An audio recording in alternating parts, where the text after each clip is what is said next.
جو کتاب جو تفسیر ہے جس کا مطالعہ جو ہے طالب علم جو مبتدی ہے اس کو کرنا چاہیے، وہ ہے التفسیر المیسر. التفسیر المیسر جو کہ مجمع الملک فہد لطباعت المصحف الشریف جو کہ مدینہ کے اندر موجود ہے، وہاں سے اس کتاب کی جو طباعہ ہوئی ہے التفسیر المیسر، جس کو منتخب علماء کرام نے جو متخصصین ہیں انہوں نے اس کتاب کو جو تیار کیا ہے. یعنی اسی مرحلے کے لیے، اسی مستوی اور اسی جو ہے ابتدائی مرحلے کے لیے انہوں نے جو ہے اس کتاب کو جو وضع کیا ہے، اس کتاب کو جو ہے اس کی ترتیب دی ہے.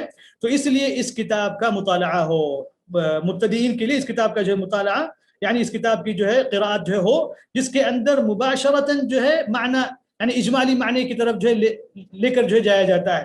یعنی آپ جو مباشرتاً جو ہے تفسیر اجمالی کو جو ہے جان سکتے ہیں. تو اس لیے، اور پھر اس لیے اس کتاب کی خصوصیات میں سے یہ بھی ہیں کہ یہ جو کتاب ہے یہ مختلف جو علمی لجان ہیں وہاں پر، تو ان مراحل پر گزر کر جو الحمدللہ یہ کتاب جو ہے الحمدللہ طباعت تک پہنچی ہے.